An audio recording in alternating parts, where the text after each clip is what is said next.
Y entramos con un tema que es interesante por a veces la dificultad diagnóstica, pero una vez que uno lo conoce no es realmente muy difícil, pero es importante incluso el diagnóstico de ciertas infecciones virales.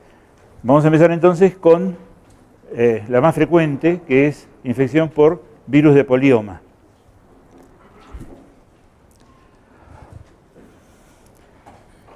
Ustedes saben que hay dos tipos de virus de polioma que se identificaron con las letras de las iniciales de los pacientes infectados por estos dos tipos de virus, que son entonces el BKB y el JCV.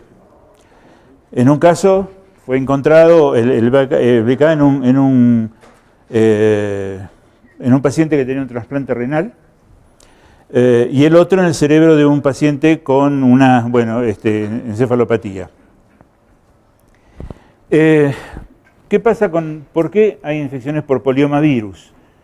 Porque este virus entra en el organismo durante la niñez. Entra y esa es la primoinfección, que por supuesto pasa absolutamente desapercibida. Pasa como una especie de gripe, un chico que tiene una especie de estado gripal. A la semana está perfecto y se acabó la historia. Pero así como el herpes, una vez que entra el poliomavirus, se queda en nosotros toda la vida. ¿Y cuándo se activa? Como todos estos virus, cuando hay una inmunosupresión. Por eso, por ejemplo, el primer paciente que yo les muestro acá tenía un trasplante renal y estaba inmunosuprimido. Entonces,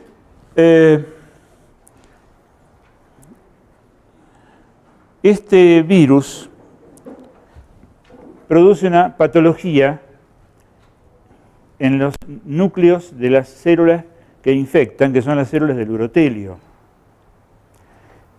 Pero vamos a ver que no solamente se limita al urotelio, sino que también el virus va al riñón e infecta también los túbulos renales.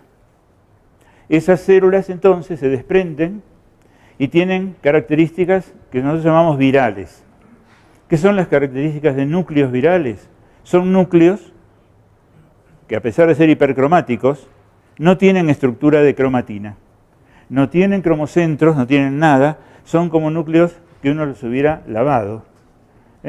Imaginen ustedes un dibujo hecho con muchos puntos, etcétera, y fresco, y uno le pasa un papel y queda todo homogéneo. Esa falta de estructura es típica de todos los virus, en realidad, que son los virus que infectan a los núcleos. Las células infectadas por el virus de polioma se denominan comúnmente como las células de decoy, células de decoy. Y esta es una palabra extraña, porque esto viene del inglés, y cuando uno busca en inglés decoy, dice que es un señuelo. Y hay una historia, que yo se las dejo acá, que dice que había un técnico en citología cuando aparecieron estas células y no sabían qué era, entonces las asoció a esos falsos patos que usa la gente cuando va a cazar patos, que los pone como imitaciones de patitos. Entonces, esos les llaman señuelos. Entonces te dijo, algo está pasando acá con estas células que nos están engañando. Entonces de ahí le quedó el nombre de células de decoy. Pero son células infectadas por virus de polioma. Y son estas. Acá se las muestro, primero, en un sedimento de orina coloreado con Papa Nicolau. Lo interesante de estas células son los enormes núcleos con una altísima relación núcleo-citoplasma, hipercromacia, pero si ustedes se fijan, no se le encuentra estructura. Es como una lámina negra, vamos a decir. Y esos son típicos núcleos virales.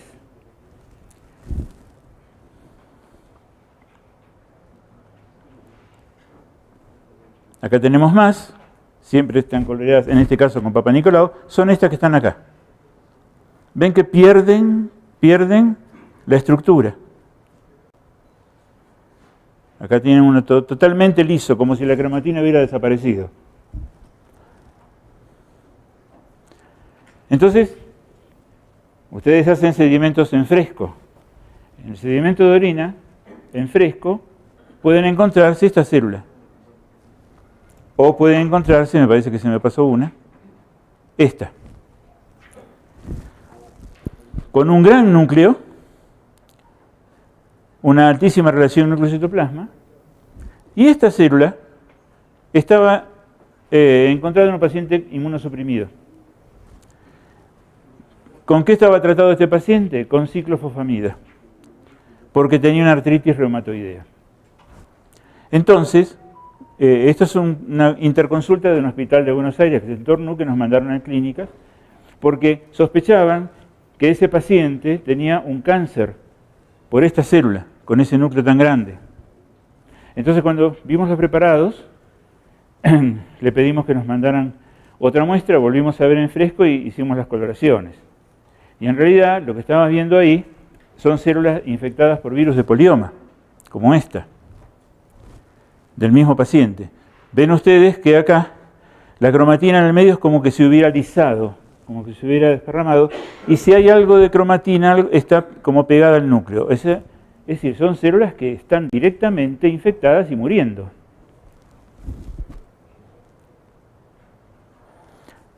Hacemos Giemsa. Gracias. Mira, tengo acá. Gracias. Hacemos Giemsa y ven los núcleos que yo les digo. Ahí están. Son células que son puro núcleo y ese núcleo viral, se llama núcleo viral.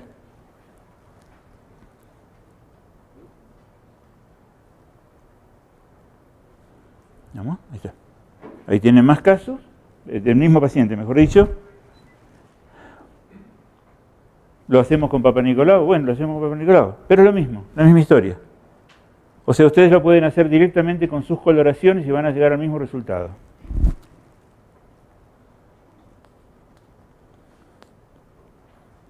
Ahí tienen.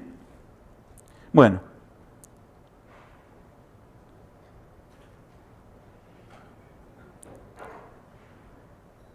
Este es un caso concreto de un adulto, de un paciente adulto. Ese paciente apareció con hematuria.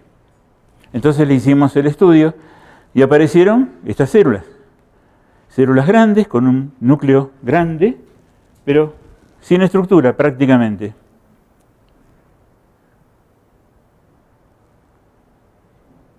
Ahí en mayor aumento vemos la cromatina casi inexistente, lisada.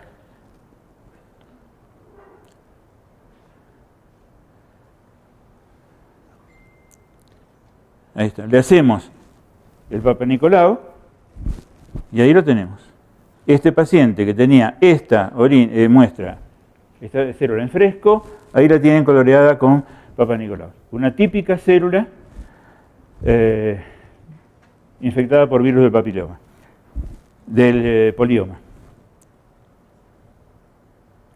Fíjense en panorámica, y este caso es muy raro porque tenía muy pocas células de polioma. Generalmente la infección por polioma llena de células del preparado. Pero este se los muestro porque es un caso muy particular, porque ven ahí en menor aumento, al lado de las pavimentosas, acá está la célula de polioma. Ahí está. Fíjense ustedes la diferencia de tamaño nuclear, la estructura, ¿sí? Ahí tienen otra, ven, en panorámico. Y ahí la tienen en 40. Confirma esto que es polioma. Bueno, ahí tienen una binucleada que también es polioma. Otra más. Este paciente, ¿por qué tenía estas células de polioma? Porque este paciente tenía una inmunosupresión. Una inmunosupresión y él no sabía lo que tenía. ¿Por qué? Porque en realidad este paciente tenía un cáncer de riñón. Esto no tiene nada que ver con el cáncer de riñón, pero la inmunosupresión le produjo el despertar del virus de polioma. O sea, es algo que nosotros sospechábamos cuando veíamos, ¿por qué este tipo tiene estas células de polioma? Algo le tiene que haber pasado. Y bueno, a los pocos días murió por su cáncer renal. Y por supuesto, esto lo vamos a ver más tarde, esta es una célula de polioma. Y estas son células neoplásicas. Cuando dentro de un rato veamos neoplasia, vamos a ver, son células uroteliales neoplásicas. Estas son malignas. Ven la estructura, que estas células son malignas, pero tienen estructura en el núcleo. Tienen estructura, a diferencia de esta. Y esa es la diferencia fundamental. Por eso es importante, cuando uno las ve, si sospecha que es una infección por polioma, lo diga, con características compatibles con virus de polioma. ¿Está bien?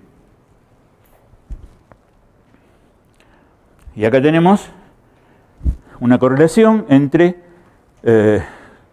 fresco y gienza. ¿Ven? Células de decoy, son las de polioma. Esta es una en fresco, la misma célula coloreada con gienza. En fresco, y algunas células de polioma tienen una cola que les va a ayudar mucho en el diagnóstico. Y estas células se llaman cometa. Y acá la tenemos con gienza. ¿Correcto?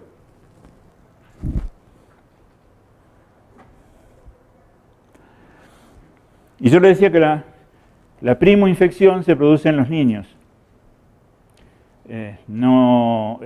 Todo lo que había publicado en las revistas de investigación de virus de polioma se trataba de gente adulta, o sea que gente que estaba inmunosuprimida y aparecía el polioma.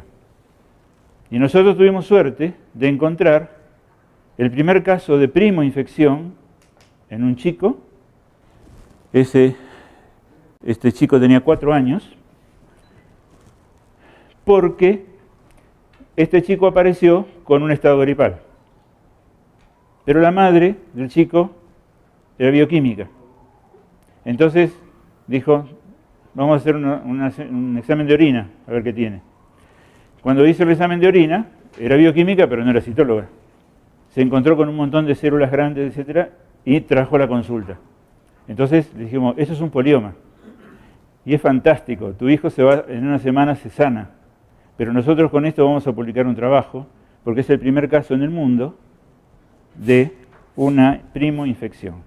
Entonces, como este es el primer caso que encontramos nosotros en el mundo, fue publicado en Cytopathology en Inglaterra.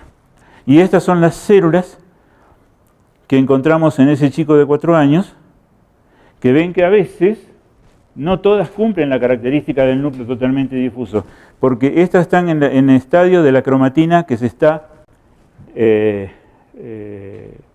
disolviendo, vamos a decir, una forma de decir, y que forma acúmulos amorfos.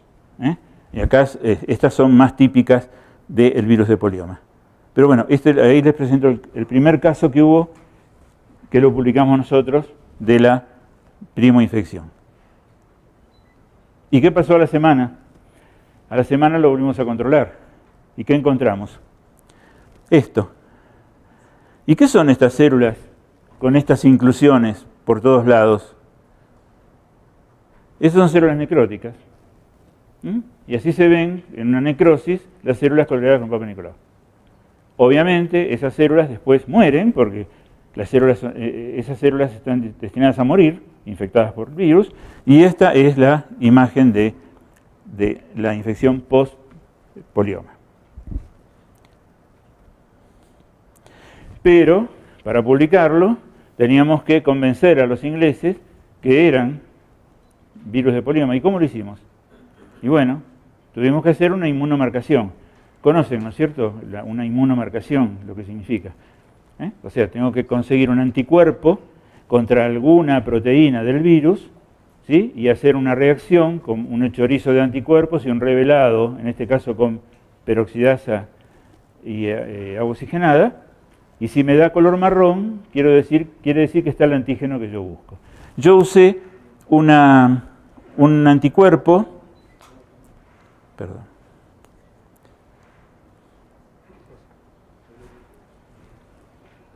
un anticuerpo que era contra el antígeno de cápside del SB40. El SB40 es un virus de la misma familia del polioma y da reacción cruzada con la cápside. Entonces, fíjense, esta es una célula infectada por poliomavirus, pero ¿por qué se ve con este color? Porque le hice una inmunomarcación para buscar el antígeno de cápside de esa familia. Y con eso confirmamos que realmente era un caso de infección por polioma, ¿se entiende?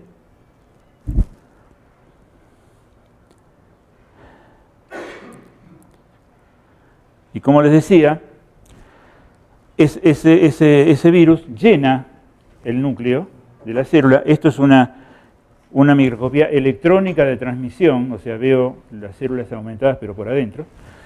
Y esto es el núcleo de una célula urotelial infectada por polioma.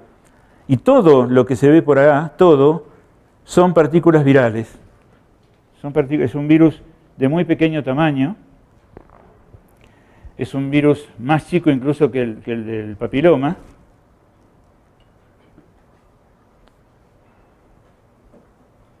Un poco más aumento, ¿ven? Pero así son las partículas. Son muy chiquitas, son esferitas de muy pequeño tamaño.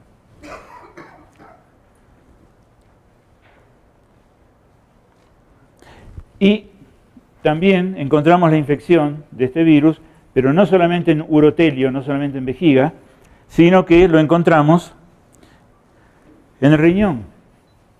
Y esto es una biopsia de riñón.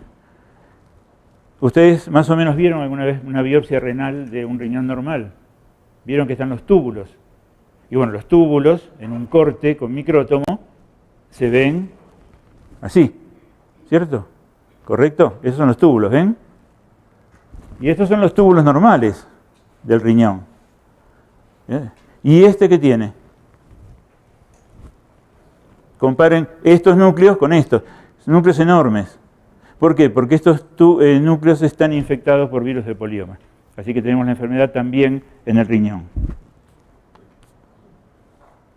Otra biopsia renal. Y fíjense claramente las células de COI en la biopsia del riñón. ¿Se ve? Lo normal sería esto que está acá abajo, ¿ven? Para que comparen. Esto es lo normal y esto es lo que hace el virus.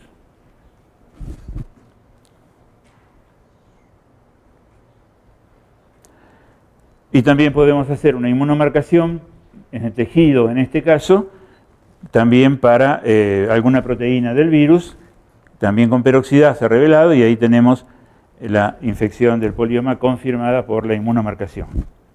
También se puede hacer, por supuesto, biología molecular. Se puede hacer la PCR, incluso se puede hacer la PCR de la orina para encontrar el ADN del virus.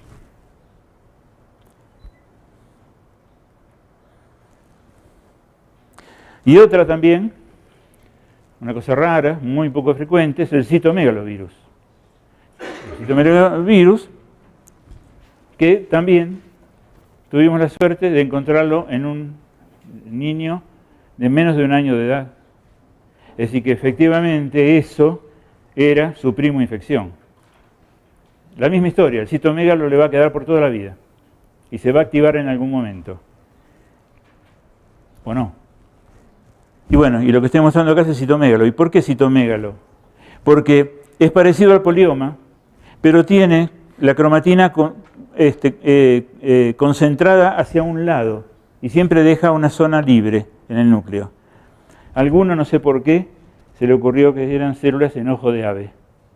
Y clásicamente en la literatura uno ve la célula en ojo de ave, características del citomegalo. La verdad que nunca supe por qué le puso eso, pero esas son las células del citomegalovirus, también en este caso una primoinfección.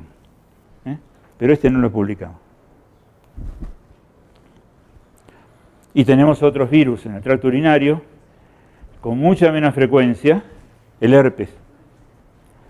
Ustedes recuerdan que el herpes es un virus que hace sincicios. O sea que lo que hace es romper todas las membranas de las células y se van pegando y quedan los núcleos, nada más que núcleos, moldeados, porque quiere decir que están apretados uno contra otro, y esa es la característica de la infección herpética. En fresco se ve así, y coloreado se ve como la derecha. En este caso es una de las formas del herpes. ¿Ven que son núcleos que tienen como una masa adentro? Esa masa es amorfa, es cromatina destruida. Y esa es una de las formas del herpes. Pero se pueden presentar, la forma más típica quizás, como las imágenes de núcleo como vidrio esmerilado.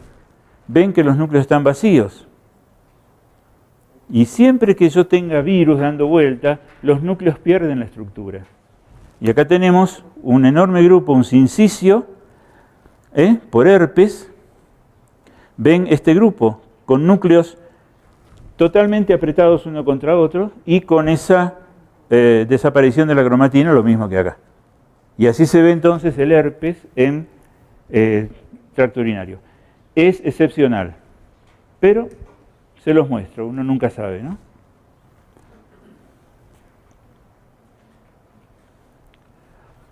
Y bueno, este es el mayor aumento, para que vean un detalle también. Así el herpes coloreado con mayor aumento.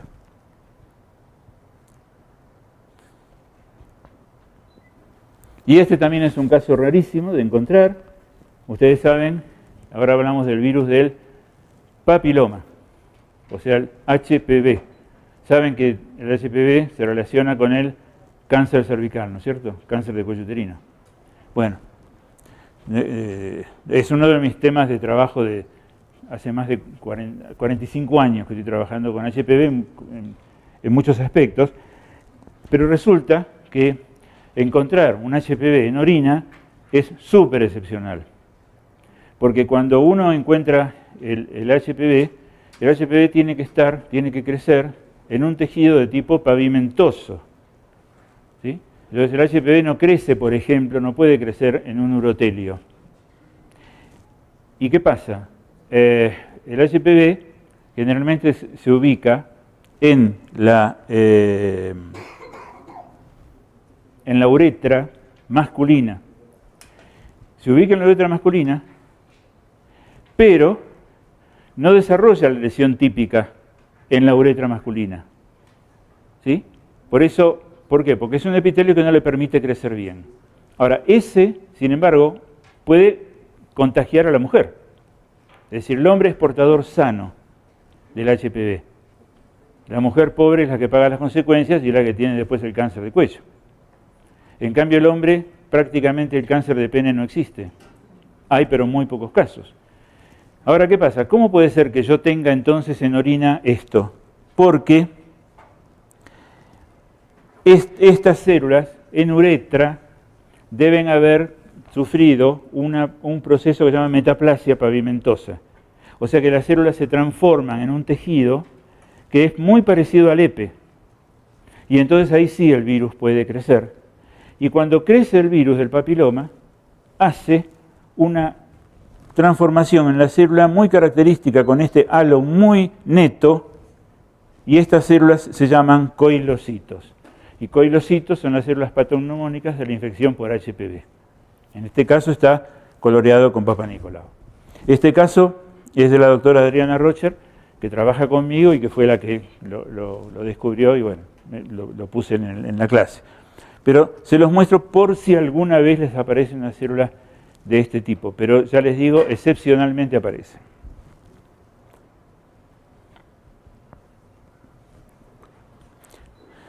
Bueno, ustedes pueden ver macrófagos en la orina. Pueden verlos en dos casos, básicamente, o principalmente. Uno en la tuberculosis, que tengan una tuberculosis de vejiga. Y otro en una patología que vamos a ver ahora más en extenso, que es la malacoplaquia. Estos son macrófagos en un sedimento de orina. ¿Pero qué tipo de macrófagos son? Estas son las células de Langhans.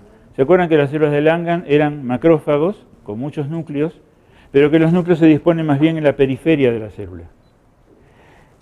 Son macrófagos, ¿por qué? Porque tienen el citoplasma todo microvacuolado, típico del macrófago. Entonces, estas celulitas que aparecen acá son dos macrófagos, pero que además son células de Langhans, ¿sí? Y eso lo relacionamos con la tuberculosis, por el granuloma tuberculoso.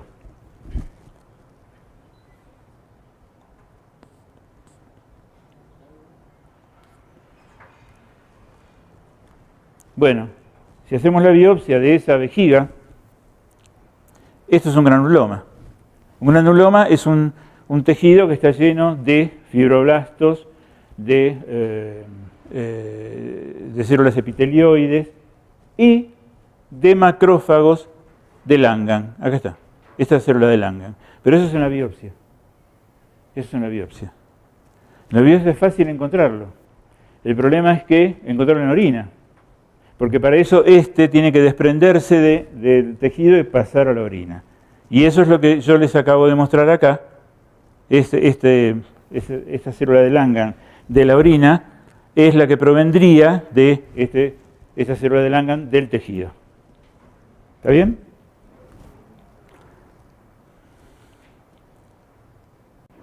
Malacoplaquia.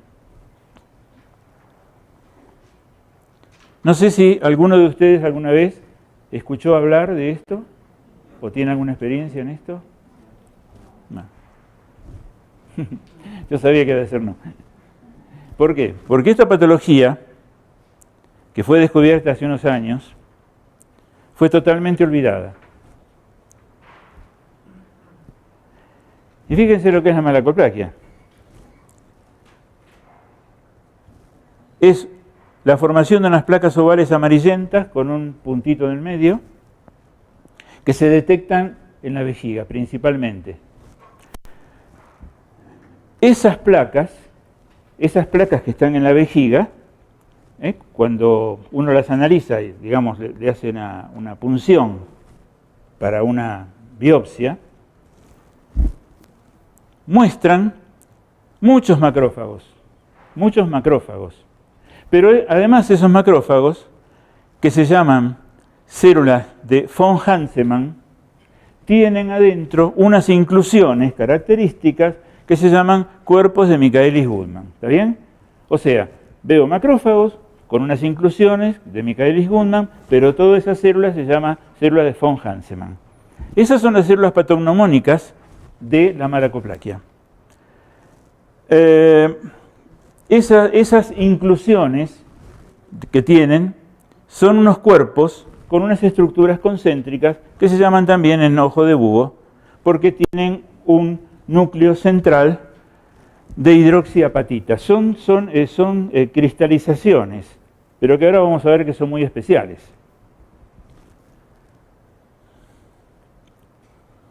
Esto es una microscopía electrónica. Esto fue tomado, lo tomé de este trabajo. Fíjense, el trabajo es del año 77. Son trabajos viejos. Y en esta microscopía muestra un macrófago, un detalle de un macrófago. Acá está el núcleo, ¿sí? Y esto que está acá es un lisosoma. Y es una microscopía electrónica de ese lisosoma, que en realidad es un lisosoma transformado, modificado, que forma ese lisosoma modificado los cuerpos de Michaelis-Guttman.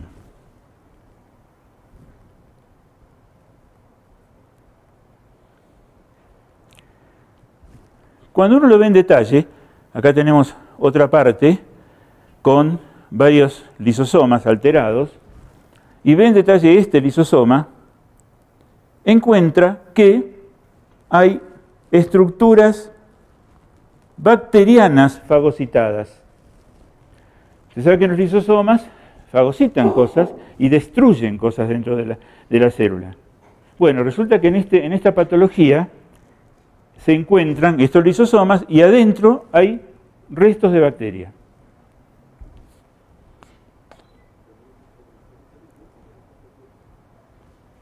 No.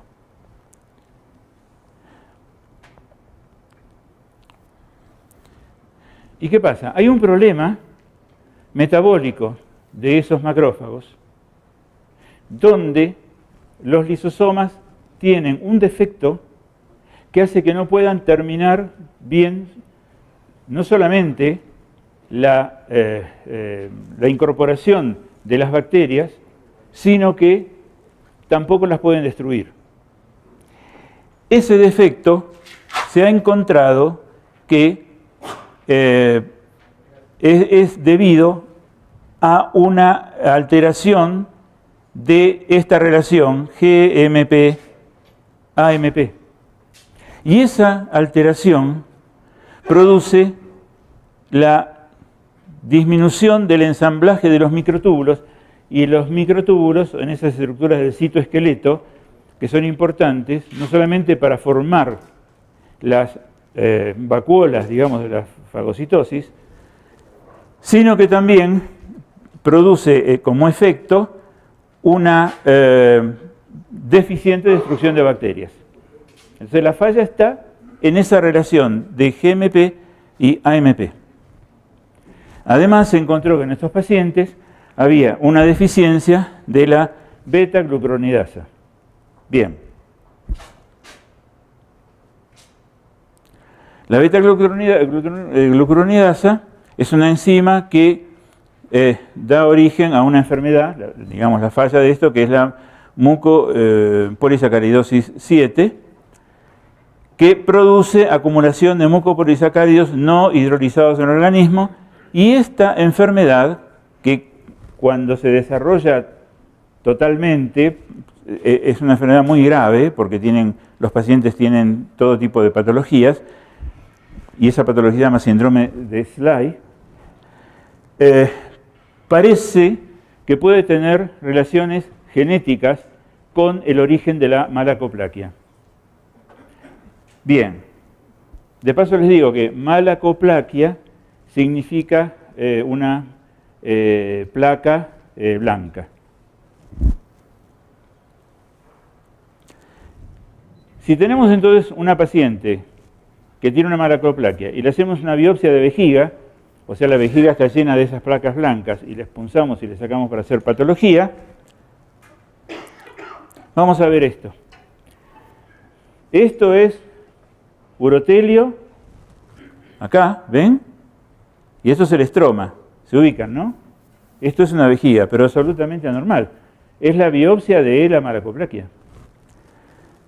Miren el urotelio está totalmente alterado, ¿pero por qué? Porque dentro del urotelio hay células que no son uroteliales, son macrófagos. Y por supuesto, en el estroma está lleno de macrófagos. Si lo vemos más de cerca, ¿qué hay dentro de los macrófagos? Hay unos cuerpos de inclusión. ¿Los ven ahí? Por acá hay otro, ¿sí? Bueno, algunos no son tan visibles, pero bueno, yo les señalé algunos. Goodman. Y estos son entonces macrófagos. Estos cuerpos en las biopsias pueden estar adentro o afuera de las células.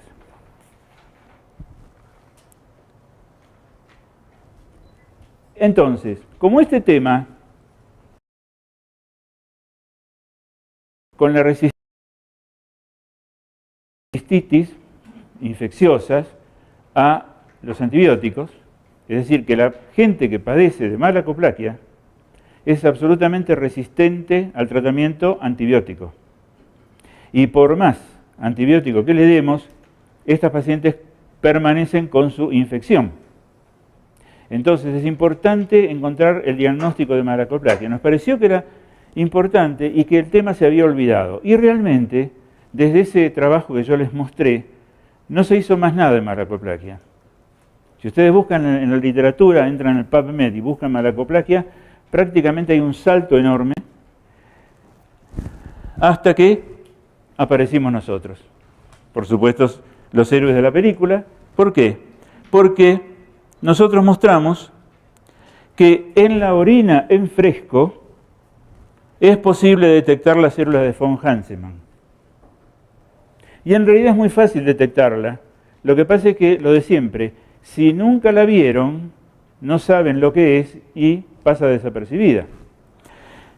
Y tal es así que nosotros hicimos el primer informe de detección de esos anticuerpos en muestra de orina fresca. Porque lo único que había hasta ese momento eran biopsias. Nosotros dijimos, si tenemos la orina, vamos a trabajar con la orina.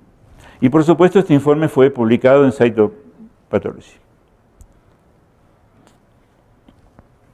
¿Y cómo se ve eso? Sedimento urinario, en 40. Ahí tienen un macrófago, ¿no? ¿Está bien? Núcleo. Y esto es el cuerpo de Michaelis Guttman. ¿Ves que es un cuerpo distinto, es un cuerpo de inclusión, que tiene un aspecto como liso, uniforme, pero resulta que ese cuerpo en realidad es una suma de cristales y de restos de bacterias mal digeridas, fagocitadas y mal digeridas, y todo eso se cristaliza. En el sedimento de orina en fresco podemos llegar a ver esto. De paso, fíjense la cantidad de gérmenes que tiene esta mujer, porque esta mujer, casi todos eran mujeres, había sido tratada años con antibióticos y siempre repetía su infección. Entonces, les voy a mostrar algunas más. A veces esos cuerpos de Michaelis Guttman, ojo, que pueden tener formas raras, como esta.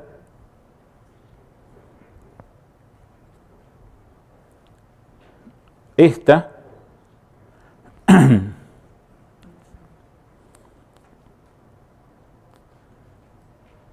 Puede tener varios, ¿ven? Acá y acá. Y en estas células que andan por acá pueden reconocer más, ¿ven? Acá tienen más, acá tienen más. Tienen cierta refringencia. Sí, tienen cierta refringencia. Miren, acá tienen este, ¿sí? Por acá no hay más visibles, digamos. Este podría ser, miren la forma que tiene. Porque encima en la literatura, en las biopsias están siempre definidos como cuerpos redondos. No, mentira. Pueden tener cualquier forma. Ahí lo tienen. Fíjense, esta es la cantidad que tiene esta. Bueno, estos son todos casos diferentes de pacientes con esta patología. Acá tienen todo un popurrí porque tienen cuerpos por acá, formas raras como en U. Pero son todos macrófagos llenos de esas células. Entonces, la malacoplaquia es muy característica, primero, porque el sedimento se les va a llenar de macrófagos. Fíjense la cantidad. Es prácticamente la célula única que van a encontrar. Y tienen esos cuerpos de inclusión. Y la historia de los pacientes es que son resistentes a los antibióticos. Con todo eso, ya tienen el combo para decir, esto que estoy viendo es una malacoplaquia. Entonces, ¿qué hicimos? Coloraciones, por supuesto. Esto que parece una pavada, que es colorearla con Giemsa, a nadie se le había ocurrido. Bueno, vamos a hacer Giemsa, ¿cómo no? Y fuimos los primeros que hicimos esta coloración de Giemsa, que se incluyó en el trabajo que publicamos, por supuesto. Y ahí los tienen. Pero miren qué interesante, con Giemsa. Con Giemsa, acá tienen uno, acá tienen otro. ¿Qué es lo interesante? Que les permite ver el centro como en blanco de tiro, que no se va a ver en otras coloraciones.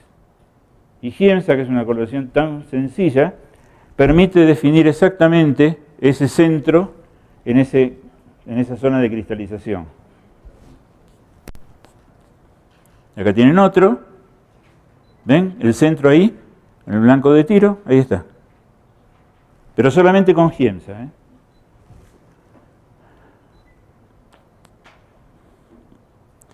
Son PAS positivas.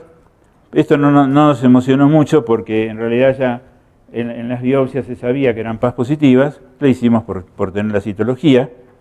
Y por supuesto con Papa Nicolau, que tampoco se había hecho. Y con Papa Nicolau es mucho más colorido el asunto. Ahí tienen los enormes cuerpos de inclusión. Ahí tienen más. Tienen uno muy grande.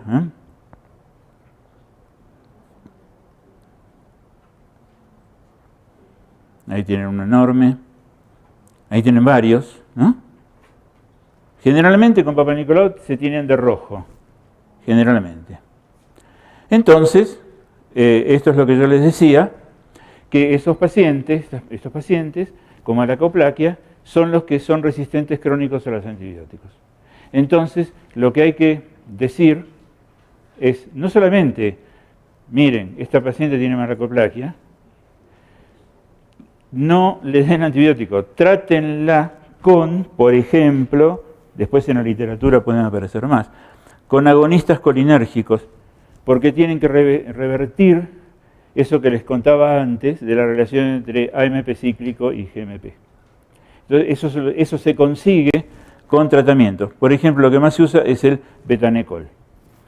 Lo que más se usa relativamente, porque la mayoría de los urólogos no conocen esta patología. Y entonces nosotros tenemos que, además de hacer el diagnóstico, enseñarles a ellos que puede existir esta patología y que deberían tomar atención en los pacientes resistentes a los antibióticos.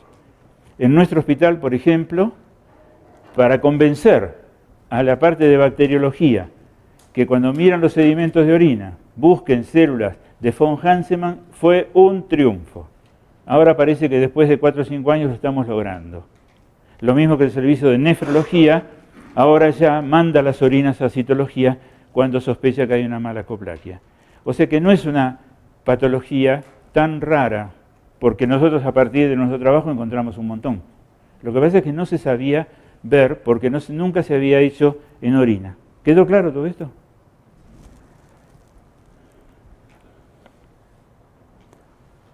Y por supuesto, nuevamente, la coloración del doctor Carlos con otro colorante que yo no había usado, azul de toluidina, y se ven perfectamente, miren, los cristales con su centro en blanco de tiro. Todavía mejor que con Giemsa. Así que ustedes manejan estas coloraciones, lo pueden hacer y comprobarlo. Y también lo hizo el doctor con la otra coloración, con violeta safranina, y se ven bien, ¿sí? ¿Ven ahí? Se ven bien, pero no se ve el centro de tiro.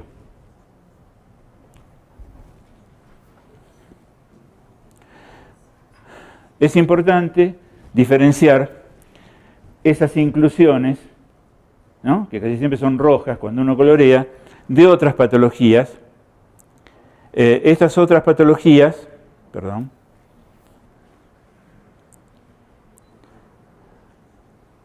son las inclusiones eosinófilas en células uroteliales, que ya vimos antes, o estas que se llaman los cuerpos de Melamed-Wolinska, que en realidad los cuerpos de Melamed-Wolinska, MWB, aparecen en cáncer de urotelio.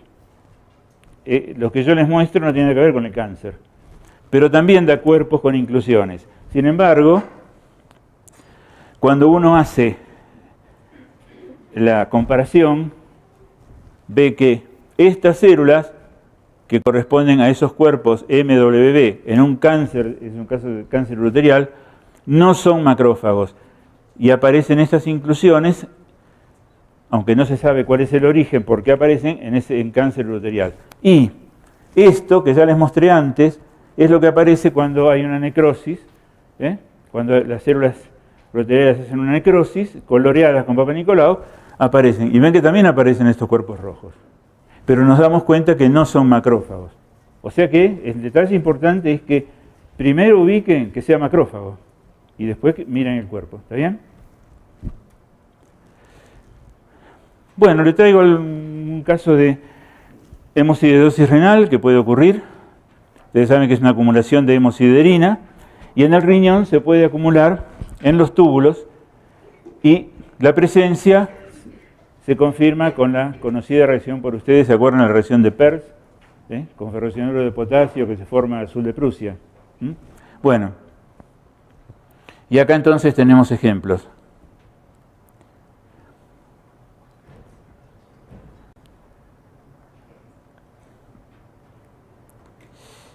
Ay, Dios. Estas son biopsias. Biopsias de riñón. Acá se ven en los túbulos esa acumulación de hemosiderina le cambia el color a los túbulos. Entonces, si uno quiere confirmar, a esto le hace una reacción de Peirce y precipita el azul de Prusia, y ahí está perfectamente la confirmación de que es una hemosiderosis renal. Ahora, eso puede repercutir en el sedimento de orina.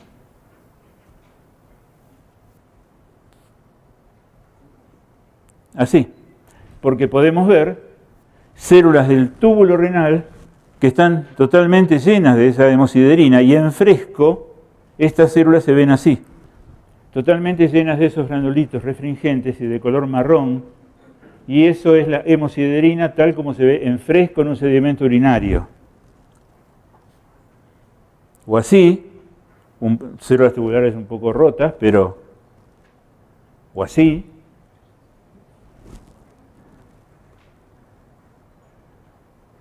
Ahí vemos una, para comparar, ¿no es cierto? Una que no tiene la hemosiderosis, que es en realidad de la vejiga, esto es una célula superficial, y esta es una célula renal con hemosiderina. Y si queremos hacer la confirmación, hacemos el ferrocianuro, y así se ven con ese color azul. Lo que pasa es que azul más el amarillo da un color verde al final, ¿sí?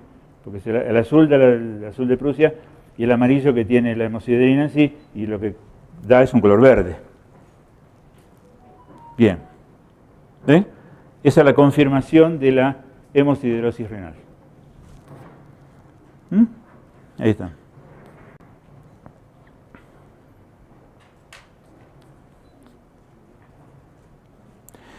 Y otros elementos que pueden aparecer en sedimento urinario, se los muestro porque por ahí alguna vez le aparecen, pueden aparecer células prostáticas. Células prostáticas. Generalmente esas células aparecen después de un masaje prostático. Entonces, se largan a la orina y lo que vemos son estas acumulaciones típicas que aparecen en la próstata, que son también cristalizaciones, y lo que lo rodean son las células cilíndricas de la próstata. Y acá con la coloración. Acá tenemos esas formaciones en forma de cebolla de las cristalizaciones en la próstata, y todo lo demás son células prostáticas. Por supuesto que si yo no veo esto asociado, una célula prostática suelta en orina no la diagnosticaría jamás, porque no tiene ninguna característica que la defina. O por una cosa que puede aparecer en orina, son la secreción de las vesículas seminales.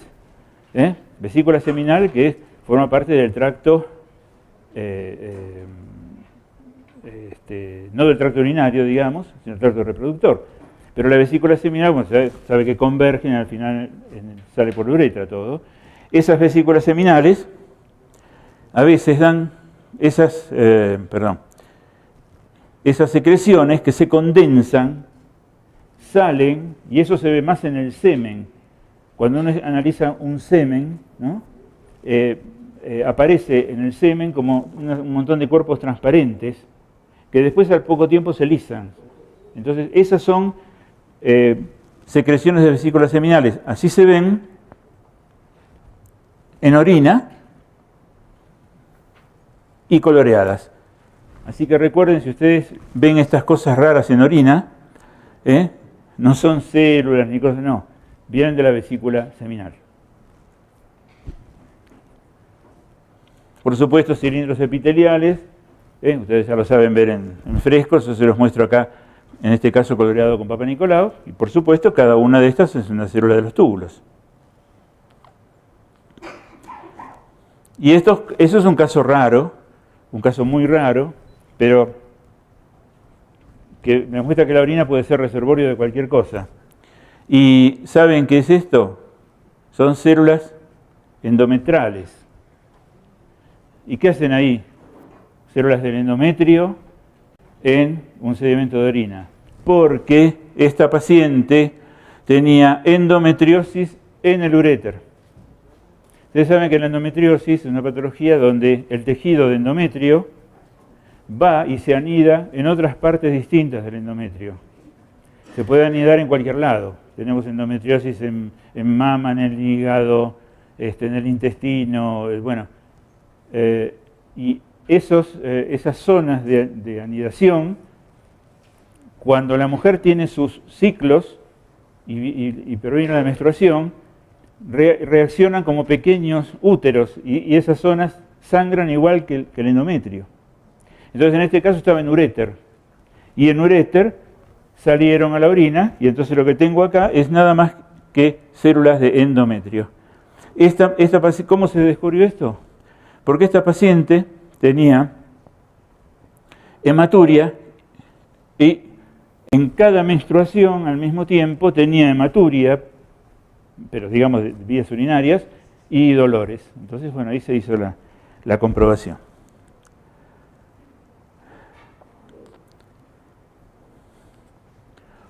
Puede haber parásitos. Podrían encontrar parásitos.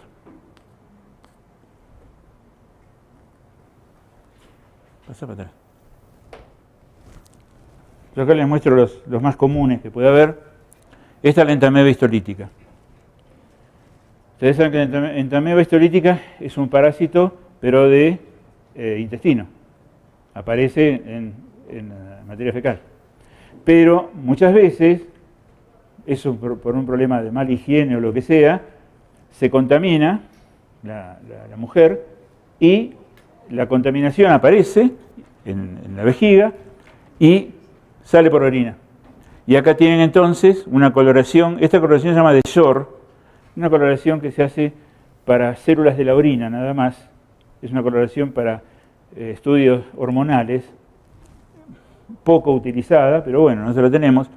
Y con la coloración de Shore vemos acá células pavimentosas y esta, como acá, son las típicas células de la entameba histolítica. Es uno de los parásitos que podemos encontrar. Y otro parásito, que no es tan frecuente de ver, es el Schistosoma hematobium. ¿Qué es esto? Esto coloreado con Papa Nicolau. Y ahora cuando entremos en cáncer vamos a ver qué importancia tiene el Schistosoma hematobium en el cáncer del tracto urinario.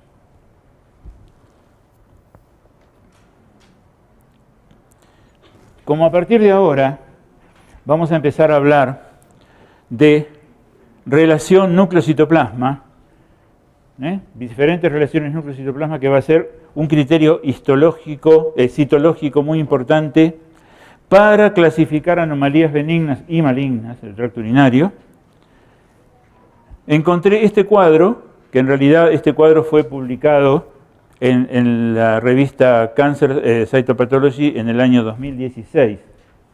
Pero es un investigador que se tomó un trabajo que debe ser muy aburrido, pero muy útil, y fue calcular la relación núcleo-citoplasma en un montón de células de urotelio, y cada una, ¿ven?, tiene un valor. Esta fila, una relación 0,3. Esta 0,4, así, hasta llegar a 0,8, casi la máxima. Es decir, cuando ya casi no queda citoplasma. Entonces, ¿por qué les muestro esto? Porque si ustedes empiezan ahora a interesarse por ver patologías más avanzadas en orina o quieren hacer algún trabajo sobre esto, pueden tener esto ahí al lado del microscopio pegado, y es una tablita que les va a ser muy útil. Cuando ustedes vean las orinas, las células de la orina en fresco o coloreadas, y dicen, ¿qué relación NC tiene? Miran, comparan, es como esta, bueno, entonces tiene una relación 0,6. Y eso es importante porque cuando veamos ahora criterios de malignidad, etcétera, la relación núcleo-citoplasma es uno de los factores importantes para hacer el citodiagnóstico. ¿Cómo? 20 minutos para entrar a receso de almuerzo. Y después podemos seguir con la parte de... Perfecto, 20 minutos y termino. Listo. Bueno, entonces, vamos a usar, ¿no? Vamos a ponernos modernos y vamos a utilizar la terminología del último consenso internacional de la citología urinaria, que fue el famoso Sistema de París, se llama Sistema de París, que fue un consenso que se realizó hace unos pocos años, ya tiene una segunda edición y se publicó como un trabajo muy interesante, y en ese trabajo se cambió la nomenclatura de las lesiones de orina, lo que antes llamamos, por ejemplo, lesión de bajo grado, ahora la vamos a llamar LGUN, es decir, vamos a estar de acuerdo todos con ese consenso. Les aclaro que no estoy en 100% de acuerdo con ese consenso, yo después les voy a explicar cuál es mi objeción a una de las partes de esa clasificación, pero de todas maneras vamos a usar su terminología. Y aparece una cosa interesante que lo podemos usar de ahora en adelante, que es el concepto de células uroteliales atípicas, el AUC. Y esta categoría está reservada para, como dice acá, células uroteliales con cambios citológicos leves a moderados, preocupantes, fíjense entre comillas, preocupantes, pero que no alcanzan para ser clasificadas como un tumor de alto grado. HGUC es la nomenclatura para tumor de alto grado en urotelio, ¿sí? O sea, High Grade Urothelial Carcinoma, HGUC. Para entrar en esta categoría, las células uroteliales no basales, porque acuérdense que las células uroteliales del urotelio normal, las basales, tienen altísima relación nucleocitoplasma, pero no son patológicas, ¿de acuerdo? O sea que sí tienen que sacar de este cuadro las células basales porque son normales. ¿Qué culpa tienen? Son basales, así que tienen NC muy alto. No, menos esas, tienen que tener una relación NC igual o superior a 0,5. Entonces, ahí es cuando ustedes dicen, bueno, ¿será una UC? Van al cuadrito que les mostré antes y se fijan, 0,5, tiene que ser esto. Y con el dibujo sacan si están en ese valor o no. Esto implica, perdón, estoy tocando lo que no veo. Ese es el cuadrito. Esto implica que la muestra necesita atención especial y una búsqueda de otras características, hipercromatismo, cromatina gruesa, borde cromatínico, etc. De esas características que yo les marco acá, que son hipercromatismo, núcleo muy oscuro, cromatina gruesa, o sea, irregular con grumos de cromatina, y borde cromatínico irregular, o sea, el borde de la membrana de la célula irregular, no tenso. En esta patología, solo una de estas tres características debe cumplirse. Con una sola de estas características es un AUC. Si yo paso a la otra cosa, si tengo dos características, ya deja de ser AUC y pasa a ser otra cosa. Entonces,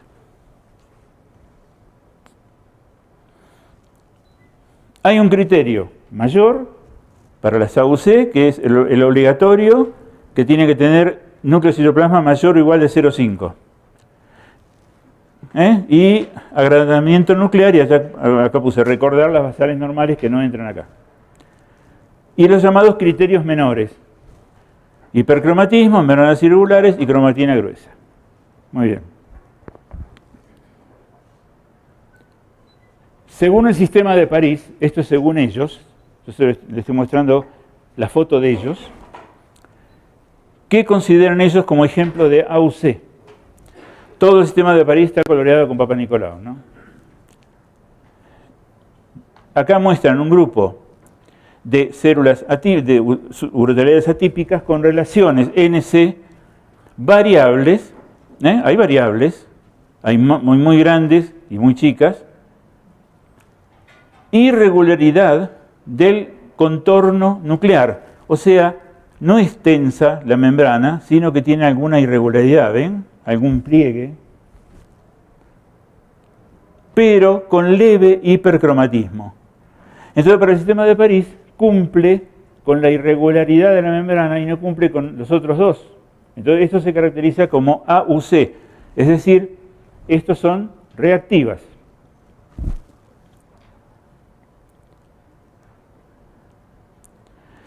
Acá tenemos otro ejemplo, núcleos grandes, acá, pero pálidos, o bien células con un ligero aumento de núcleo citoplasma, no tienen megacariosis, los núcleos no son muy grandes, hipercromatismo sí hay, pero la cromatina no está irregular, no hay grumos. Entonces, no son más que AUC, son células reactivas.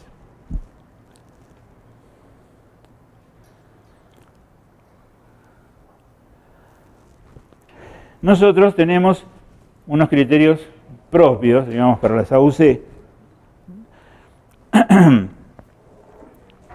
Y decimos que las células reactivas son células que tienen una cromatina irregular, a veces gruesa, pudiendo presentar grandes nucleolos o cromocentros, pero manteniendo una membrana nuclear tensa, bien redondita, y una NC ligeramente elevada. Acá tenemos un grupo de células en fresco, ¿sí?, que cumplen, según estos criterios, para nosotros, la definición de célula reactiva. Y acá, en cambio, tenemos un grupo coloreado, reactivas, donde están en un plano, eso después vamos a ver que es importante que estén en un plano, que estén en 3 dimensiones,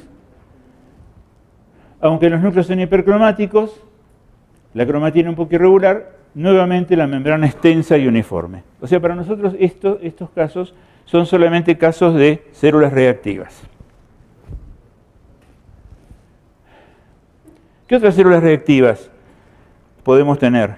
Bueno, estas células que están alteradas por efecto de ciclofosfamida. También después vamos a entrar en más detalle en esto, pero esta alteración de la ciclofosfamida hace que la cromatina sea más irregular, pero no llega a ser neoplasia para nada, son reactivas. Son reactivas también las células del poliomavirus, porque son benignas, la cromatina es absolutamente homogénea, no tiene ninguna cosa de malignidad, pero son reactivas, células reactivas. Y tenemos, dentro del sistema de París, una clasificación que es de los tumores que son sospechosos de tumor de alto grado. ¿Se acuerdan que recién vimos que HGUC significaba el tumor uroterial de alto grado? Como es sospechoso, ahora le ponen la S adelante y queda SHGUC. ¿Qué hacen con este diagnóstico? Dice, pretende reflejar la presencia de células uroteriales con atipía severa, pero que no llega a diagnóstico de cáncer. Pero es más que una AUC, ¿se entiende? O sea, cuando yo me paso de AUC, pero no llego al cáncer todavía, me quedo en el medio y eso es sospechoso. El criterio es que esto, que se define, que no sirve este criterio para células que no sean superficiales y o degeneradas, que muestran una relación NC que por lo menos sea de 0,7. Ven que ya estamos más arriba, antes era 0,5, ahora ya pide 0,7. Y además, 2 de las características tiene que cumplir. ¿Se acuerdan que las 3 características? Hipercromatismo, la cromatina gruesa, la membrana. Bueno, ahora tiene que cumplir 2 para caer en esta categoría. ¿Está bien? Se avanza un paso más. Y según este sistema de París, ¿cómo es? ¿Cómo son esos ejemplos? Bueno, acá tienen una célula que tiene una NC muy alta, muy aumentada, esta DNC debe ser de 0,8 más o menos, o sea que ya estamos cumpliendo eso. Una cromatina gruesa, con grumos, ¿ven? Pero la membrana es regular. Entonces nos falta un criterio. Entonces no podemos decir 100% que esto es neoplásico, que es un HGUC. Entonces decimos que es un SHGUC. ¿Se va entendiendo esto más o menos? Acá tenemos otro caso. Esta célula tiene dos criterios, pero ¿qué pasa? Que le falta el detalle de la cromatina. Entonces no llega a ser otra vez un tumor de alto grado. Se queda en la sospecha. Y a veces tenemos casos como este, que lógicamente no podemos decir con seguridad si son reactivas o si son algo más. Porque realmente con este cuadro, si ustedes lo analizan, no se puede llegar a una conclusión. Y acá les pongo esto, que tanto AUC como SHGUC, lo que vimos hasta ahora, son las llamadas zonas grises de las clasificaciones de las anomalías en orina, con un componente subjetivo alto. Por lo tanto, uno tendría que evitar entrar a clasificar las células, por ejemplo, siempre como SGOC, porque dice, bueno, entonces ¿para qué sirve esto? No me está dando ninguna información. Bueno, y entonces ahora podemos ir a hacer el corte, si les parece. ¿Está bien? ¿Preguntas? Gracias. Si se pone como a la mitad.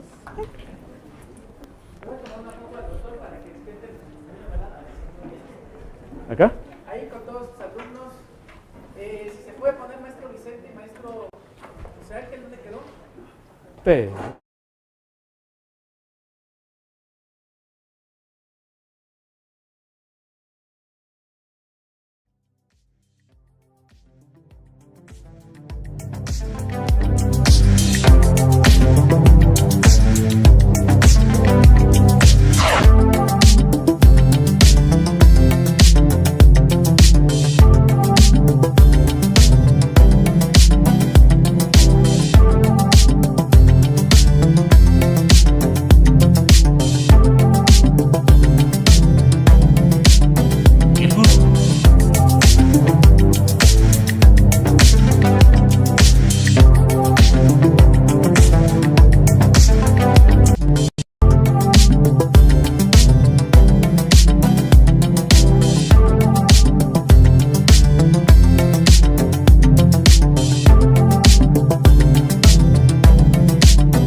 manifestara la presencia de hemosiderina? No, en el caso que les presenté yo y los pocos casos que tuvimos, no tenían ningún antecedente como para justificar esa patología. O sea que la encontramos en la orina porque la encontramos. Ajá, entonces el excedente de hierro no obedecía a ninguna condición previa. No, porque, digamos, si eso ocurrió, después eso ya pasó a otra parte del departamento que se ocupó del paciente, pero nosotros perdimos el contacto. Okay. O sea que no tenemos y de nada. Los casos de la malacoplaquia, ¿alguno de estos pacientes tenía SLAI? ¿O ninguno tenía SLAI? Solamente es la situación de que puedan tener el mismo componente en la mutación del sistema enzimático. No, no lo sabemos eso. Es decir, usted se refiere a la enfermedad. SLAI, sí. A la enfermedad de SLAI. No. Eso no lo tenían. Es decir, ninguno de estos pacientes lo tenía.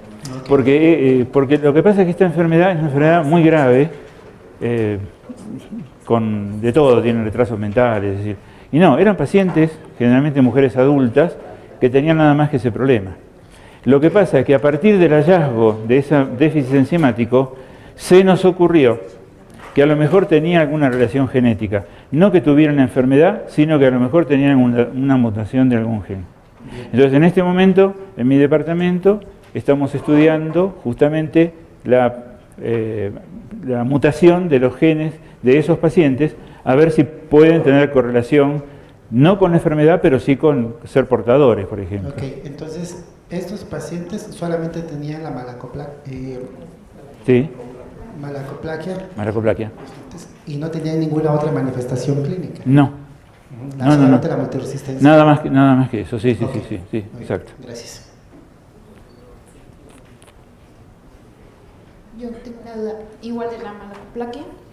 Entonces, como sugerencia, cuando veamos pacientes con multiresistencia, tendríamos que buscar esta, sería una Exacto, pregunta. exacto. Y la segunda, a raíz de que ustedes lo detectan, ¿qué tanto impacta en el uso racional de antibióticos?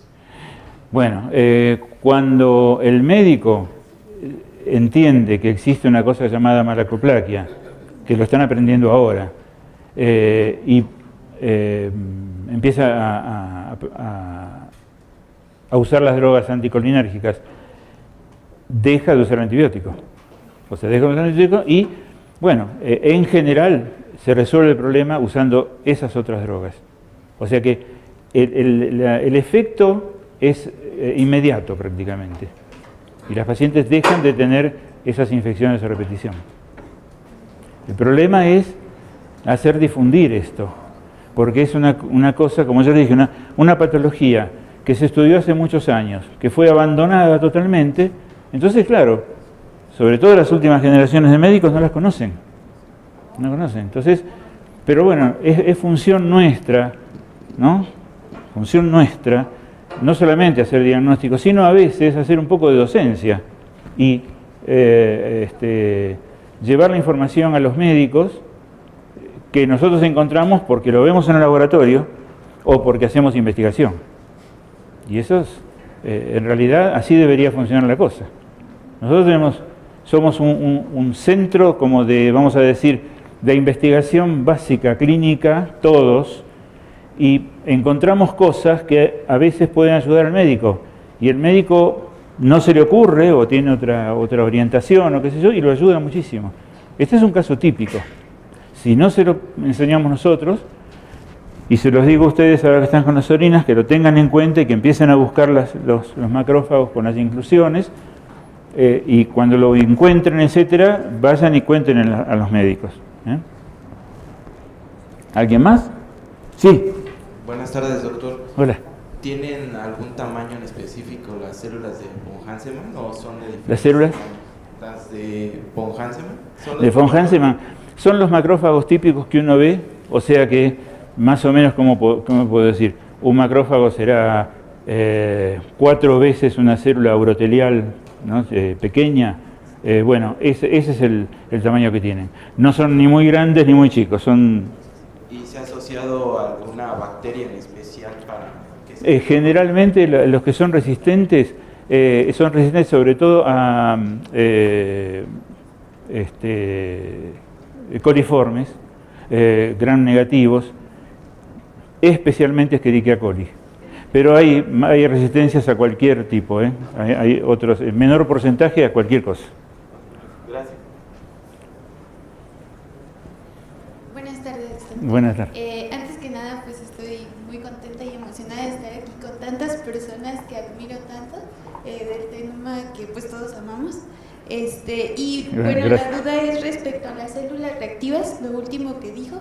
Estas células reactivas pueden ser igual por reacción a pues, infecciones virales o también, como lo decía, casi Claro. como AUC y HGUC.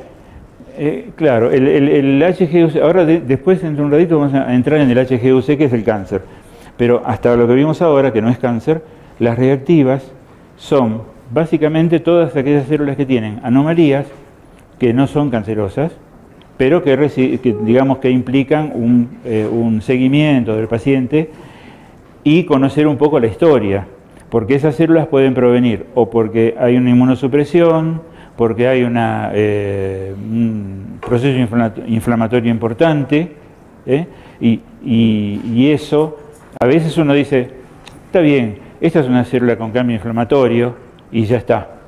Pero a veces esa célula con cambio inflamatorio, entre comillas, no sabemos si va un poco más allá. Entonces le ponemos reactiva. Reactiva y abrimos un signo de interrogación y controlar. Eso es lo que hacemos con las reactivas. Pero puede ser multifactorial, ¿no? Muchas gracias. Es un estado premaligno, ¿Estás de entonces. acuerdo? Sí. Doctor, Sí. es un estado premaligno. Todo No, eso? no, no. El AUC no es premaligno. Lo premaligno lo vamos a ver ahora dentro de un ratito, que son otras patologías, que son el LGUN, que es lo que son los tumores papilares benignos, que a veces se relacionan con la malignización, y después tenemos directamente el HGUC. El sistema de París no habla específicamente, como el sistema cervicuterino, de las preneoplasias. Es otro criterio. Es como una especie de blanco y negro. Yo tengo reactivas por un lado, sospechosas, vamos a decir sospechosas, y después ya entramos en No, sí. No habla de... No, claro, no dice como en el otro que está el de bajo grado, el LSI, no, directamente van al... Así que, ¿está bien? Okay. Doctor, ¿Qué más? ¿Sí? ¿Es posible encontrar los macrófagos con las inclusiones sugestivas de malacoplaquia sin encontrar bacterias en el sedimento? No, nosotros por lo menos nunca encontramos macrófagos con inclusiones y que no haya bacterias. Siempre encontramos un fondo sucio de bacterias. Entonces, si hay bacterias, lo relacionamos con malacoplaquia. Si no hay bacterias... No, porque si no hay bacterias, tampoco vas a encontrar una célula de von Hansemann. O sea, si no hay bacterias, el macrófago a lo mejor te puede aparecer por otra cosa, o por una inflamación grande, o en el caso típico de la tuberculosis. Pero si no, no. Ok, ¿Sí? gracias. Okay. ¿Alguien más? Sí. Yo tengo 3 preguntas, pero todas asociadas a las células de COI. ¿Cómo cree usted que se deberían informar en cantidad, en apreciación, escasa, regular? ¿Qué cosa? Las células de COI. Por ¿Las ejemplo, células? Células de COI. No, la cantidad no importa para nada. Ya. Es decir, lo importante es que estén. Porque viste ese caso que yo te mostré, que había una célula cada tanto y otro que estaba lleno. Ya. En los dos casos es poliomavirus. Y no le hace nada al paciente saber que tiene uno o que tiene muchos. Vos fíjate, ese que tenía poquitas células se murió a los pocos días. Y el que estaba lleno de células sigue vivito coleando. Así que no tiene... Ya, ¿Está bien? La otra... preguntarle con respecto a su experiencia, porque a mí me ha pasado que cuando veo células de COI, también veo muchos macrófagos. Y eso también lo ha reportado el doctor Fogazzi. De hecho, tan así que a veces tengo muestras de pacientes con trasplante renal. ¿Cómo? Que a veces me ha pasado que hay pacientes con trasplante renal que veo macrófagos. Entonces, en esos pacientes busco y siempre encuentro células de COI. Entonces, ¿a usted en su experiencia le ha pasado también? No, nosotros no tenemos muchas... primero, no tenemos tantos casos de trasplante renal, ¿no? La verdad que tuvimos pocos. Pero es absolutamente lógico lo que vos me decís, porque hay inmunosupresión. Entonces ahí encontrar polioma por supuesto, es esperable. Lo mismo que también la aparición de macrófagos, ¿no? Pues eso, digamos, todo relacionado más bien con la parte inflamatoria, la gran inflamación que produce. Ok. Y la última, que bueno, la presencia de células de COI indica la reactivación del virus, y se supone que tiene importancia porque puede producir una nefropatía, ¿cierto? Y rechazo del paciente con trasplante. Sí. Pero en los otros pacientes que no tienen trasplante, sí. ¿Qué les puede producir lo mismo? Bueno, la infección por polioma, o sea, la reactivación del polioma en pacientes no trasplantados, pero inmunosuprimidos, en realidad, en general, lo que está diciendo, está marcando que hay una inmunosupresión. Y no tiene más importancia que eso, solamente que, bueno, hay que ver, a lo mejor hay que cambiar la droga que lo está inmunosuprimiendo por otra, y eso generalmente se hace. ¿Por qué pasa? Porque si bien el polioma no está relacionado directamente con el cáncer, porque en una época se pensaba que el poliomavirus no solamente aparecía en inmunosupresión, sino que él mismo podía ser responsable de una neoplasia. Eso nosotros lo hemos descartado, o sea, no lo relacionamos directamente con un cáncer. Pero sí, es peligroso si esa persiste, porque si eso se propaga a otras partes, y lo más peligroso es que se propague al cerebro, entonces sí, tenés una encefalopatía y ahí ya se acabó la historia. O sea que si bien el virus no es un virus cancerígeno, si bien es transitorio mientras dura la inmunosupresión, si esa infección persiste, puede propagarse a otros órganos. Es decir, si no está en el riñón, va a ir al riñón seguro. Por supuesto, en riñón puede haber una insuficiencia renal, punto 1. Pero lo más importante es que ese va al cerebro.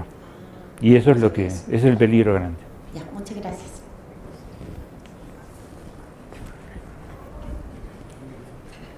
¿Nos van a sacar la foto? Acá está el doctor, ¿eh? Buenas tardes, doctor. Disculpe, yo tengo una duda con respecto a por qué son tan pocos los casos que se han visto o que se han reportado de una primoinfección. Sí, porque la primoinfección pasa absolutamente desapercibida, porque el nene, porque es en los chicos, muy chiquitos, cuando entra el virus, desarrolla una especie de gripe, estado gripal. Entonces, ese estado gripal generalmente no se analiza, no se le da importancia. Ya le va a pasar, se meterá en cama, le darán una aspirina hasta que se le pase. Y efectivamente, más de una semana eso no dura, el chico se recupera y se acabó. Pero si a todos los chicos se le hiciera simplemente un estudio del sedimento urinario, ahí aparecería. Pero es que no se hace nunca. El caso que nosotros tuvimos, que tuvimos una suerte bárbara de ver esa primera infección, es porque la madre del chico era bioquímica. Y cuando vio el sedimento, vio que eso no era normal, era una cosa rarísima que nunca había visto, y nos trajo la consulta. Entonces así de casualidad pudimos encontrarlo. Pero si no, no. Porque fíjate, en todos los años que se habla del virus del polioma, no se había publicado ningún caso de primoinfección. Así que, ¿está bien?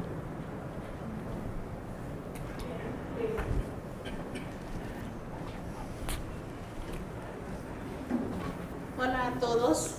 A lo mejor me han conocido, les voy a platicar algo. Empezamos con el Balvin y créanlo que a través de los años, ¿cuántas veces se nos fue el polioma? Afortunadamente, después de 20 años, ya Vicente preparó bien el reactivo y ahora sí vamos a poder ver el polioma como es. Es un globito espesito el citoplasma. Se nos había pasado todos los años cuántas veces hay polioma, pero hay que estar viendo la morfología. Sí. Y qué bueno, porque sí lastima mucho a los pequeños. Exacto. Así que ya lo grande, claro. Gracias por... No, por favor. Sí. Con eso que dijo la doctora me viene a la memoria otro caso que tuve, nada que ver con esto, pero hay, a ver si me viene el nombre, hay una infección por un virus que es el molusco contagioso. El molusco contagioso. El molusco contagioso es un virus que infecta a la célula, pero distinto, entra a la célula al citoplasma, no toca el núcleo. O sea que el citoplasma queda lleno de las partículas virales y el núcleo aplastado que ni se ve contra un... Entonces, es una patología que cuando uno lo ve en la piel de la gente, puede sospechar que es un molusco, porque forma ampollitas como si fuera un herpes, ampollitas. Pero esas ampollitas tienen un puntito cada una tiene un puntito en el medio. Es muy sutil la diferencia morfológica cuando uno lo ve. Por lo tanto, nadie se preocupa por hacer el diagnóstico de eso, porque los dermatólogos en general que lo conocen, tenés un molusco, agarran un bisturí, hacen le sacan todo y el chico se va y se acabó la historia. Pero se autocontagia, qué sé yo. ¿Qué pasa? En el cuello uterino también hay molusco, pero muy poco frecuente. Entonces, en el cuello uterino nosotros nunca vimos ninguno, pero un investigador de Australia, que una vez trajo y mostró cómo eran las células del molusco en una toma de Papa Nicolau. Y mostró eso. Bueno, eso me quedó ahí en la cabeza. Y años después, la hija de una citóloga que trabajaba conmigo, le apareció unas vesículas. Entonces la madre me mandó un correo con las fotos y me dijo, ¿qué te parece que puede ser esto? Digo, mira, para mí es un molusco. Digo, pero mira qué bárbaro, digo, vos sabés que podemos hacer una investigación porque nunca se publicó en una patología de piel cómo se ven las células del molusco en la citología. En la citología. Entonces, muy criminales estuvimos, le digo, agarra un bisturí y cortale una de esas vesículas, hace una impronta y después el resto lo metes en formol. Y así lo hicimos. Hicimos la citología, aparecían las células entonces que pudimos describir del molusco, y llevamos a hacerlo la biopsia, a la patología. Entonces le digo a la patóloga, vamos a hacer una biopsia, le digo, hacemos una biopsia de esto que te traigo, que es un molusco contagioso. Y me dijo, ¿qué es? ¿Qué? Un molusco contagioso. Y nunca vi. Bueno, ahora lo vas a ver. Entonces hizo los cortes y estaba perfecto. Eran imágenes espectaculares de la patología.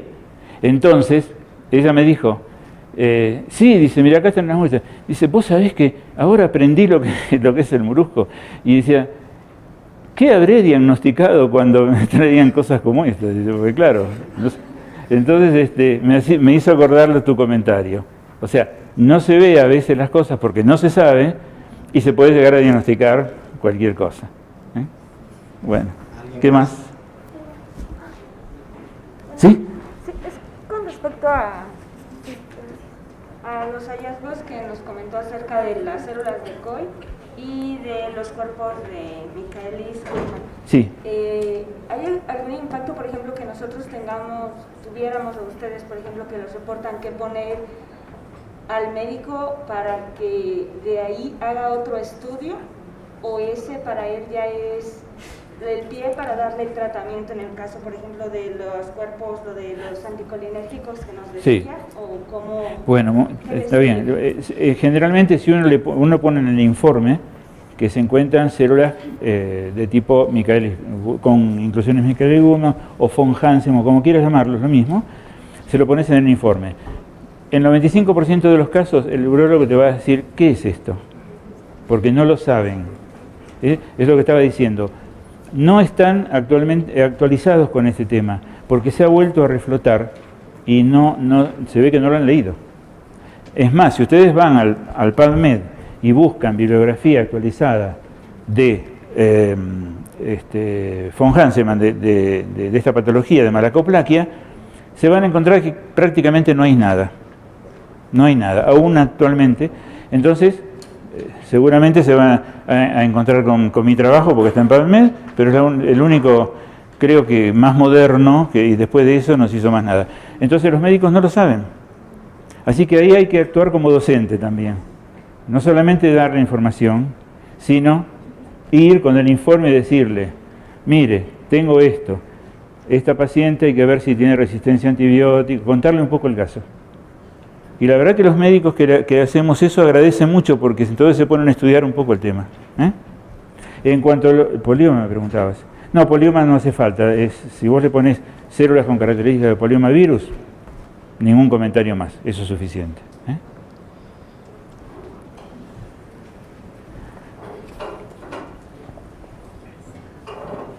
Doctor, Hola, buen día. La malacoplaquia es una enfermedad granulomatosa poco común, ¿verdad? Pero ¿qué otras tinciones, además de las que usted mencionó, hay para identificarlo? Porque para mí es algo nuevo. No, todas las tinciones que yo mencioné son las que existen porque son las que hicimos nosotros y las que hizo el doctor. ¿Dónde está Carlos? Bueno, el doctor Carlos, y no hay más. O sea que si no hay eso, cuando salgan otras se verán, pero hasta ahora son las que hay. Okay, gracias. Y yo recomiendo mucho, en serio, no porque sea amigo mío, la que hizo, la tinción que hizo el doctor Carlos. ¿Con qué era, Carlos, que le hiciste? Azul de toluidina, la primera, ¿no?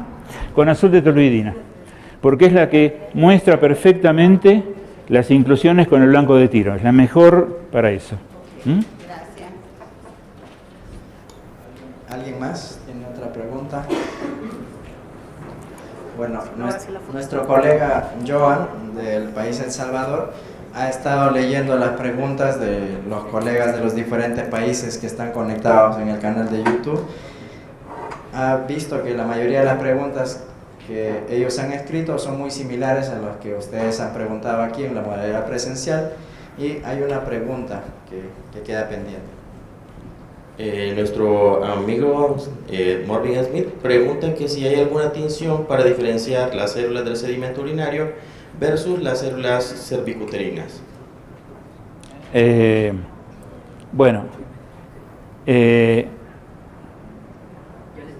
Las células cérvico-uterinas en realidad tienen su tinción de referencia, vamos a decir, que es la de Papa Nicolau. Pero resulta que las células de sedimento urinario también se pueden colorear con Papa Nicolau. Entonces, por tinciones, vamos a decir, no hay una diferencia por las coloraciones, etc.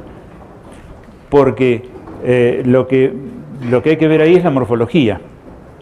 Vale decir, si yo tengo células uroteliales y tengo por otro lado células cervicouterinas, entonces yo a las dos le puedo hacer la misma tinción, Papa Nicolau, o a las dos le puedo hacer Giemsa. Pero lo que me va a dar la diferencia va a ser la parte morfológica, no la coloración en sí. Bueno, ¿hay alguna otra pregunta? Si eso es toda la... ¿Sacamos la foto? Sacamos la foto aquí con los dos. Invitamos al maestro José Ángel y al maestro Vicente. En esta Vamos a sacar una foto. Sería mejor para que pudieran salir aquí. ¿Acá? Sí, por favor. Y al costado cada uno de los maestros. Aclaramos que este evento está siendo en honor de estos dos grandes pilares de este país de México. Que acá los tengo.